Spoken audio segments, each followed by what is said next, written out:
There is now a firm belief that Manchester City can win the title. I think Arsenal will be beaten on Sunday, and then from there, it won't be particularly easy, but I do think City will win the title, and Guardiola, will guide them to it. I think there's a lot of Arsenal fans that are going into this weekend's game at the Etihad full of trepidation. It was looking so good for them for so long, and then, when it really matters, they've started to struggle. The number one thing that Mikel Arteta would probably say is that his squad, even though it's really big, they've played almost every game that they could have played this season. They've got to down the semi-finals of the Champions League, all the way to the final and the Carabao Cup. But then also there's this question about Arsenal's mentality when it comes into April and the really important time when titles are won and lost. Pep Guardiola the other day joked about once the sun comes around in sort of springtime, City start to play. When the sun is springtime, I don't know, our souls rise and we feel better, and that's why we win games. What it points to is actually the way in which he's able to sort of guide the squad, an unbelievable deep squad he's got. It becomes a bit of a self-fulfilling prophecy. You do it 2 or 3 times, play very well in the sort of latter stages of the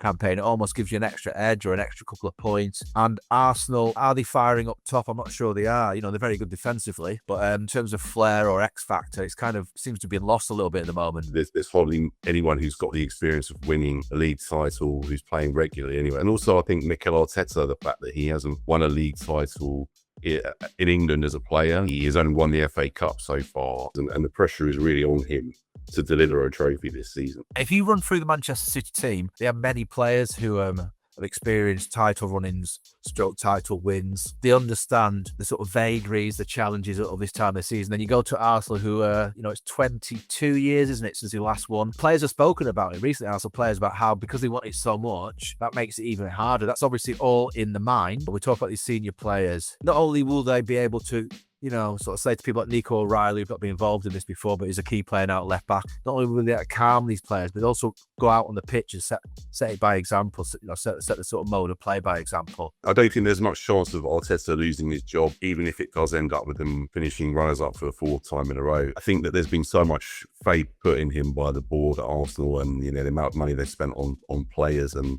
he has improved them. It's compared to when he came into the club, things are so much better. But at the same time, the question marks are going to come up if they don't finish this off. Will winning, a 7th title under Guardiola, how will that affect, City, the transfer market in the summer? I would say not too much. And the reason for that is, and Guardiola is right about this, he always says, look, you can win or lose a title, you can win or lose a cup competition, but as long as you are there in the latter stages competing, that shows you're a top level team. I would say City are kind of hopeful of almost being like a kind of Real Madrid, where within reason it doesn't really matter who the head coach is, as long as the team is full of winners, captains, and it becomes a bit of a winning, self-perpetuating winning machine, a bit like the Chelsea of John Terry, Didier Drogba, Frank Lampard all those years ago. It was sort of 10-15 years ago. City are hopeful, or have built a sort of a culture like that where it's on the players. Arsenal struggle to find a consistent way of creating chances from open play, and that's been the big criticism of this season. They bought Eze in the summer to add that creativity to midfield. There's a bit of an issue between linking the midfield to the attack.